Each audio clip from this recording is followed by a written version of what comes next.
నాంపల్లి మండల పరిధిలోని నేవిల్లగూడెం గ్రామ పంచాయతీలో ప్రజల ప్రాణాలతో చెలగాటమాడుతున్న పంచాయతీ కార్యదర్శి అనే కథనంపై స్పందించిన అధికారులు వెంటనే పనులు ప్రారంభించి మురుగు కాలువలను శుభ్రం చేసే పనిలో నిమగ్నమయ్యారు. ఈ సందర్భంగా నేవిల్లగూడెం గ్రామ పంచాయతీ ప్రజలు సత్య న్యూస్ ఛానల్కు కృతజ్ఞతలు తెలుపుతూ హర్షం వ్యక్తం చేస్తున్నారు.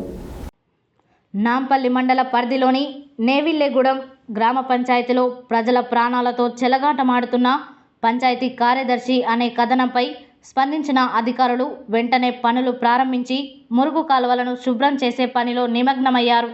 ఈ సందర్భంగా నేవిల్లగూడెం గ్రామ పంచాయతీ ప్రజలు సత్య న్యూస్ ఛానల్కు కృతజ్ఞతలు తెలుపుతూ హర్షం వ్యక్తం చేస్తున్నారు.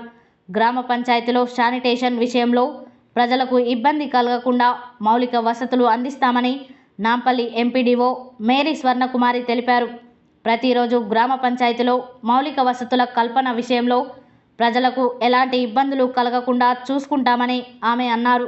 సీజనల్ వ్యాధులను దృష్టిలో ఉంచుకొని మురుగు కాలువలలో బ్లీచింగ్ పౌడర్ చల్లి నీటి ట్యాంకులను పరిశుభ్రంగా ఉంచుతామని, ప్రతిరోజు పంచాయతీ కార్యదర్శి గ్రామంలో విధులను పర్యవేక్షించి పరిశీలించే విధంగా జాగ్రత్తలు తీసుకుంటామని ఎంపీడీఓ మేరీ స్వర్ణకుమారి సత్య న్యూస్కి తెలియజేశారు.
नहीं कल क्या और का किने थैली पकड़ने को यहाँ हिंदुस्तान पर जुटता वो कल जाता तीनों बाबू